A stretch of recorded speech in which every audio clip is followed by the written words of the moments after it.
শ্রী শ্রী রামকৃষ্ণ কথামৃত দ্বিতীয় পরিচ্ছেদ 1884 19 অক্টোবর। হরিকথা প্রসঙ্গে ব্রাহ্ম সমাজে নিরাকারবাদ। কিয়ৎক্ষণ বিলম্বে ঠাকুর শ্রীরামকৃষ্ণ কিঞ্চিৎ প্রকৃতিস্থ হইয়া ভাবাবস্থায় ব্রাহ্ম ভক্তদের উপদেশ দিতেছেন। এই ঈশ্বরীয় ভাব খুব ঘনীভূত, যেন বক্তা মাতাল হইয়া কি বলিতেছেন। ভাব ক্রমে ক্রমে কমিয়া আসিতেছে, অবশেষে পূর্বের ঠিক সহজাবস্থা। শ্রীরামকৃষ্ণ ভাবস্থ, মা কারণানন্দ চাই না, সিদ্ধি খাবো। সিদ্ধি কিনা? বস্তু লাভ। অষ্টসিদ্ধির সিদ্ধি নয়, সে অনিমা লঘিমাদি সিদ্ধির কথা কৃষ্ণ অর্জুনকে বলেছিলেন। ভাই দেখো, যদি দেখো যে অষ্টসিদ্ধির একটি সিদ্ধিও কারো আছে, তাহলে জেনো যে সে ব্যক্তি আমাকে পাবে না। কেননা সিদ্ধি থাকলেই অহংকার থাকবে, আর অহংকারের লেশ থাকলে ভগবানকে পাওয়া যায় না।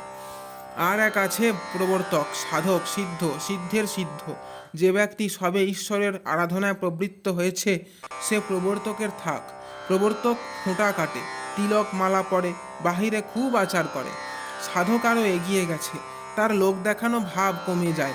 সাধক ঈশ্বরকে পাবার জন্য ব্যাকুল হয়, আন্তরিক তাকে ডাকে, তার নাম করে, তাকে সরল অন্তঃকরণে প্রার্থনা করে। সিদ্ধকে, যার নিশ্চয়াত্মিকা বুদ্ধি হয়েছে যে ঈশ্বর আছেন আর তিনিই সব করছেন, তিনি ঈশ্বরকে দর্শন করেছেন, যিনি ঈশ্বরকে দর্শন করেছেন।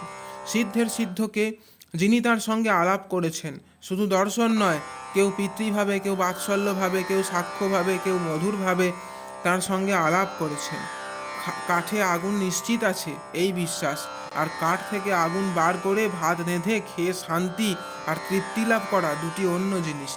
ঈশ্বরীয় অবস্থা রীতি করা যায় না, তারে বাড়া তারে বাড়া আছে। ভাবস্থ, এরা ব্রহ্মজ্ঞানী, নিরাকারবাদী, তা বেশ।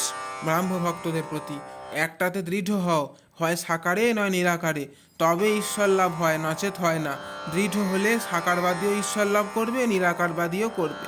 মিশ্রির রুটি সিধে করে খাও আর করে খাও, মিষ্ট লাগবে, সকলের হাস্য। কিন্তু দৃঢ় হতে হবে, ব্যাকুল হয়ে তাকে ডাকতে হবে।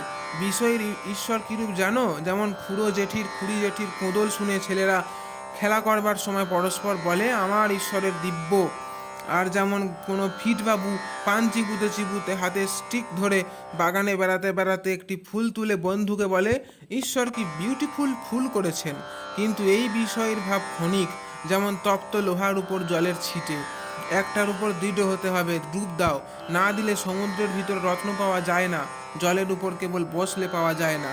এই বলিয়া ঠাকুর শ্রীরামকৃষ্ণ যে গানে কেশবাদী ভক্তদের মনমুগ্ধ করিতেন, সেই গান সেই মধুর কণ্ঠে গাইতেছেন। সকলের বোধ হইতেছে যেন স্বর্গধামে বা বৈকুণ্ঠে বসিয়া আছেন। ডুব ডুব ডুব ডুব সাগরে আমার মন, তলাতল পাতাল খুঁজলে পাবি রে প্রেম রত্নধন। জয় ঠাকুরমা স্বামীজি।